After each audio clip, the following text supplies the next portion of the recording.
안녕하세요. 71세 된 박성호입니다. 저는 평생 건강하게 살아온 사람이었어요. 37년간 철강회사에서 생산관리 일을 하면서도 큰 병 한 번 없이 지냈거든요. 담배도 술도 적당히 하고 등산도 자주 다니고 그래서 나는 괜찮을 거라고 생각했었죠. 그런데 3년 전이었어요.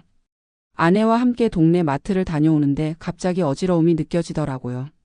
처음엔 날씨가 더워서 그런가 했는데 며칠 뒤에도 또 어지럽고 목 뒤가 뻣뻣한 느낌이 계속 들었어요. 아내가 걱정돼서 동네 약국에 가서 혈압이나 재보자고 하더라고요. 그때만 해도 저는 별일 아니라고 생각했거든요. 그런데 약국에서 혈압을 재보니 160에 100이 나오는 거예요. 약사가 깜짝 놀라면서 이거 고혈압이니까 빨리 병원에 가보라고 하더라고요.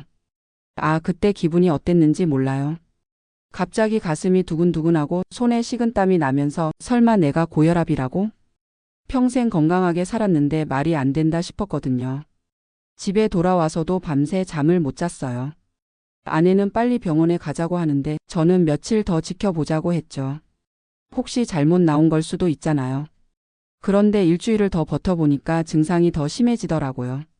머리가 무겁고 가끔씩 가슴이 답답하고 목 뒤쪽이 당기는 느낌이 계속 들었어요. 결국 아내 손에 이끌려서 병원에 갔죠. 의사가 혈압을 재보더니 이미 고혈압 2단계라고 하더라고요. 그러면서 지금부터 평생 약을 먹어야 한다고 하는 거예요. 그 말을 듣는 순간 정말 충격이었어요. 평생요? 나이 먹으면 혈압이 조금씩 오르는 건 당연한 거 아닌가요?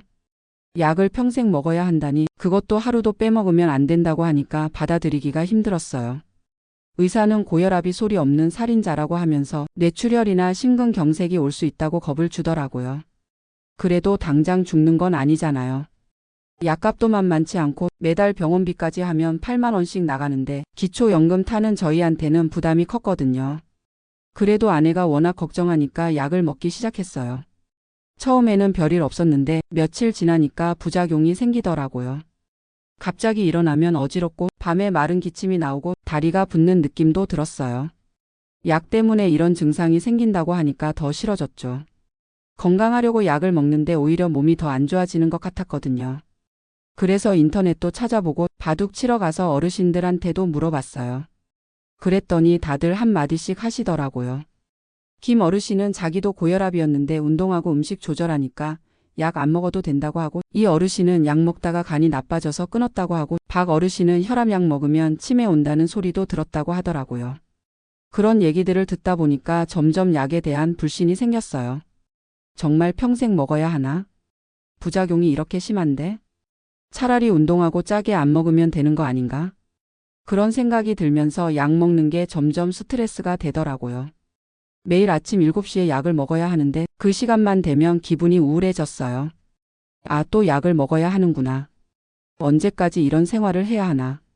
아내는 약 먹었냐고 계속 확인하고 저는 점점 짜증이 나고 그래서 가끔씩 몰래 약을 안 먹기도 했어요. 하루 이틀 안 먹어봐도 별일 없더라고요. 그러다가 작년 여름이었어요. 어느 날 약을 먹으려고 하는데 갑자기 확 짜증이 났어요. 이렇게 평생 약에 의존해서 사는 게 정말 사는 건가? 내 몸인데 내가 결정할 수도 없나? 그래서 그날부터 약을 끊기로 했어요. 아내한테는 말 안 하고 몰래요. 약통에서 약을 꺼내는 척하고 실제로는 안 먹었거든요. 첫째 날, 둘째 날은 괜찮았어요. 오히려 몸이 가벼워진 느낌이었죠. 어지러움도 없고 기침도 안 나고 역시 약이 문제였구나 싶었어요. 사흘째, 나흘째도 별일 없었어요. 오히려 컨디션이 좋아진 것 같았거든요. 산책도 더 멀리 나갔고 바둑도 더 집중이 잘 됐어요. 이제 확신이 들었어요. 나는 약 없이도 충분히 건강할 수 있다. 그동안 괜히 약에 의존했구나. 의사들이 너무 겁을 준 거 아닌가? 닷새째, 엿새째까지도 괜찮았어요. 아내는 제가 약을 잘 먹고 있는 줄 알고 있었고 저는 내심 뿌듯했죠. 봐라, 약 안 먹어도 이렇게 잘 사는데 뭐가 문제야? 그런데 7째 날 새벽이었어요. 잠에서 깨는데 머리가 심하게 아팠어요.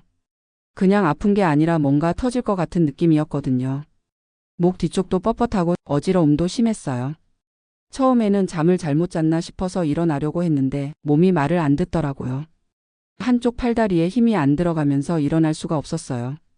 그때서야 뭔가 심각하다는 걸 느꼈죠. 아내를 깨워서 119를 불러달라고 했어요. 아내가 깜짝 놀라면서 저를 보더니 얼굴이 하얗게 질렸어요. 제 얼굴 한쪽이 마비돼서 비틀어져 있었거든요. 구급차가 와서 응급실로 갔는데 의사가 컴퓨터 촬영을 찍어보더니 뇌출혈이라고 하더라고요. 혈압이 200을 넘었다면서 즉시 수술을 해야 한다고 했어요. 그 순간 정말 세상이 무너지는 느낌이었어요. 뇌출혈이라니. 설마 내가 정말로. 의사가 물어봤어요. 혈압약을 제대로 드셨냐고. 그때서야 저는 고백할 수밖에 없었죠. 일주일 전부터 약을 끊었다고. 의사 얼굴이 굳어지더라고요. 그러면서 이런 말을 하는 거예요. 고혈압약을 갑자기 끊으면 반동으로 혈압이 급상승할 수 있다고. 특히 일주일 정도 끊었을 때가 가장 위험하다고. 혈관이 터지거나 막힐 확률이 몇 배로 높아진다고 하더라고요. 그 말을 들으니까 정말 후회됐어요. 왜 그런 중요한 얘기를 처음에 안 해줬나 싶기도 하고 동시에 제가 너무 안일하게 생각했구나 싶었거든요. 수술은 다행히 잘 됐어요. 하지만 후유증이 남았죠. 오른쪽 팔다리에 마비가 와서 제대로 걷지 못하게 됐고 말도 어눌해졌어요. 글씨도 제대로 못 쓰게 됐고요. 한 달 동안 병원에 입원해 있으면서 재활 치료를 받았는데 그때 정말 많은 생각을 했어요. 내가 왜 그랬을까? 의사 말을 왜 안 들었을까? 아내한테 왜 숨겼을까? 재활치료사가 그러더라고요. 고혈압은 정말 무서운 병이라고. 조용히 혈관을 망가뜨리다가 어느 순간 갑자기 터뜨린다고. 그래서 소리 없는 살인자라고 부른다고 하더라고요. 그때서야 제대로 알았어요. 혈압약이 얼마나 중요한지. 부작용이 있다고 해서 함부로 끊으면 안 되는지. 지금은 예전보다 더 많은 약을 먹고 있어요. 혈압약은 기본이고 뇌출혈 재발 방지 약, 재활을 위한 약까지. 하루에 7알을 먹거든요. 처음에는 7알이나 먹어야 한다는 게 부담스러웠는데 지금은 생각이 완전히 바뀌었어요. 이 약들이 나를 살려주는 거구나. 하루라도 빼먹으면 안 되는 생명줄이구나. 지금도 재활치료를 받고 있어요. 일주일에 3번씩 병원에 가서 물리치료를 받고 집에서도 아내의 도움을 받아서 운동을 해요. 오른쪽 팔다리가 예전만큼은 안 되지만 그래도 많이 좋아졌거든요. 처음에는 젓가락질도 제대로 못했는데 지금은 혼자서 밥도 먹을 수 있고 천천히지만 걸을 수도 있어요. 글씨도 삐뚤빼뚤하지만 쓸 수 있게 됐고요. 무엇보다 말하는 게 많이 좋아졌어요. 처음에는 혀가 꼬여서 무슨 말을 하는지 아내도 못 알아들었거든요. 지금은 이렇게 또박또박 말할 수 있으니까 얼마나 다행인지 몰라요. 의사 선생님이 그러시더라고요. 일주일만 더 늦었으면 생명이 위험했을 거라고. 그리고 제가 평소에 운동을 해서 기초 체력이 있었기 때문에 이 정도로 회복할 수 있었다고 하더라고요. 지금 생각해보면 정말 어리석었어요. 약값 아끼려고 부작용이 싫다고 그런 이유로 목숨을 걸고 도박을 한 거잖아요. 그때 아내가 얼마나 속상했는지 몰라요. 병원에서 깨어났을 때 아내가 울면서 그러더라고요. 왜 혼자 결정했냐고. 왜 상의도 안 하고 약을 끊었냐고. 같이 병원에 가서 의사한테 물어보면 될 일이었는데. 정말 그랬어요. 부작용이 심하면 의사한테 얘기해서 다른 약으로 바꿔달라고 하면 됐는데 경제적 부담이 크면 국가에서 지원하는 프로그램도 있다고 하는데 저는 그런 건 알아보지도 않고 혼자 끊어버린 거죠. 병원에 입원해 있으면서 같은 병동에 있는 다른 환자들 얘기도 많이 들었어요. 저처럼 약을 임의로 끊었다가 뇌출혈이 온 사람이 또 있더라고요. 그분은 저보다 더 심해서 지금도 말을 못하세요. 또 어떤 분은 당뇨약을 끊었다가 당뇨병성 혼수가 와서 응급실에 실려왔다고 하고 심장약을 끊었다가 심근경색이 온 분도 있었어요. 그런 얘기들을 들으면서 깨달았어요. 만성질환 약이라는 게 단순히 증상을 완화시키는 게 아니라 생명을 지켜주는 거구나. 마치 안전벨트 같은 거구나. 안전벨트를 매고 다녀도 교통사고가 날 수 있지만 안전벨트를 안 매면 작은 사고에도 크게 다칠 수 있잖아요. 혈압약도 마찬가지더라고요. 지금은 혈압 관리에 대해서 완전히 다른 생각을 갖고 있어요. 약은 절대 빼먹지 않아요. 매일 아침 7시에 알람을 맞춰놓고 약을 먹었는지 수첩에 체크도 해요. 혈압도 매일 재요. 집에 혈압계를 하나 샀거든요. 아침에 일어나서 한 번, 저녁에 잠자기 전에 한 번. 수치가 조금이라도 높으면 바로 병원에 연락해요. 음식도 완전히 바꿨어요. 짜게 먹는 습관을 없앴고 나트륨 적은 음식으로 골라 먹어요. 된장찌개를 좋아했는데 이제는 거의 안 먹어요. 대신 채소를 많이 먹으려고 노력하고 있어요. 운동도 의사 선생님과 상의해서 하고 있어요. 예전에는 등산을 좋아했는데 지금은 무리가 될까봐 평지에서 걷기만 해요. 하루에 30분씩 천천히 걷는 거예요. 재활치료 받으면서 물리치료사한테 들은 얘기인데 고혈압 환자가 운동을 할 때도 주의할 게 많다고 하더라고요. 갑자기 무리한 운동을 하면 혈압이 급상승할 수 있다고. 그래서 운동 전후에 반드시 혈압을 재보라고 하더라고요. 정기검진도 빼먹지 않아요. 한 달에 한 번씩 병원에 가서 혈액 검사도 하고 혈압약이 제대로 효과를 내고 있는지 확인해요. 6개월에 한 번씩은 심전도나 심장 초음파도 찍어요. 처음에는 이런 검사들이 번거롭고 비용도 부담됐는데 지금은 마음이 편해요. 미리미리 체크해서 문제가 생기기 전에 막을 수 있으니까요. 의사 선생님도 많이 바뀌었다고 하세요. 예전에는 혈압약에 대해서 이것저것 따지고 들었는데 지금은 의사 말씀을 잘 듣는다고. 궁금한 게 있으면 숨기지 말고 다 물어본다고 하더라고요. 실제로 그래요. 부작용이 생기면 바로 얘기하고 약값이 부담되면 그것도 상의하고 다른 약과 같이 먹어도 되는지도 물어보고.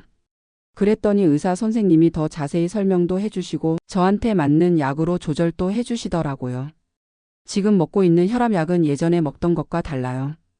부작용이 훨씬 적어서 어지러움도 거의 없고 기침도 안 나와요. 약값도 국가 지원을 받아서 한 달에 2만 원 정도밖에 안 들어요. 그때 왜 의사한테 얘기 안 했을까 정말 후회돼요. 혼자 끙끙 앓으면서 결국 큰일 낼 일이었는데. 아내도 지금은 혈압 관리에 적극적이에요. 같이 싱겁게 먹고 약 먹는 시간 되면 챙겨주고 병원 갈 때마다 따라와서 의사 선생님 말씀도 같이 들어요. 그래서 지금은 부부가 함께 건강 관리를 하고 있어요. 아내도 혈압이 조금 높아서 약을 먹기 시작했거든요. 다행히 아내는 저처럼 바보 같은 생각은 안 해요. 의사가 주는 약은 무조건 잘 먹어야 한다고 해요. 바둑 치러 가서도 이제는 다른 얘기를 해요. 예전에는 고혈압약 부작용 얘기만 했는데 지금은 어떻게 하면 건강하게 오래 살 수 있을까 그런 얘기를 하죠. 어르신들도 제 얘기를 듣고 나서 생각이 많이 바뀌셨어요. 약을 임의로 끊으면 안 된다는 걸 깨달으신 거죠. 김 어르신도 다시 혈압약을 드시기 시작하셨고 박 어르신도 정기검진을 받으러 병원에 가셨어요. 제가 이런 일을 겪고 나서 주변 사람들한테 계속 얘기해요. 혈압약을 함부로 끊으면 안 된다고. 부작용이 생기면 의사한테 상의하라고. 경제적으로 어려우면 지원 프로그램을 알아보라고. 특히 남자 어르신들이 약 먹는 걸 싫어하시는데 그런 분들한테는 제 경험담을 자세히 말해드려요. 약 먹기 싫어하는 마음은 저도 똑같았다고. 하지만 약을 끊으면 정말 위험하다고. 요즘에는 고혈압에 대해서 공부도 많이 해요. 인터넷으로 정확한 정보를 찾아보고 병원에서 주는 교육 자료도 꼼꼼히 읽어봐요. 모르는 게 있으면 의사한테 물어보거나 간호사한테 물어봐요. 그래서 알게 된 게 많아요. 고혈압은 혈관을 서서히 망가뜨리는 병이라는 것, 증상이 없어도 계속 진행된다는 것, 합병증이 오면 생명이 위험하다는 것, 또 혈압약은 한번 먹기 시작하면 평생 먹어야 하는 게 맞다는 것, 약을 끊으면 혈압이 다시 올라간다는 것, 특히 갑자기 끊으면 반동으로 더 위험해진다는 것도 알았어요. 부작용에 대해서도 제대로 알게 됐어요. 모든 약에는 부작용이 있을 수 있지만 대부분 경미하고 적응하면 괜찮아진다는 것.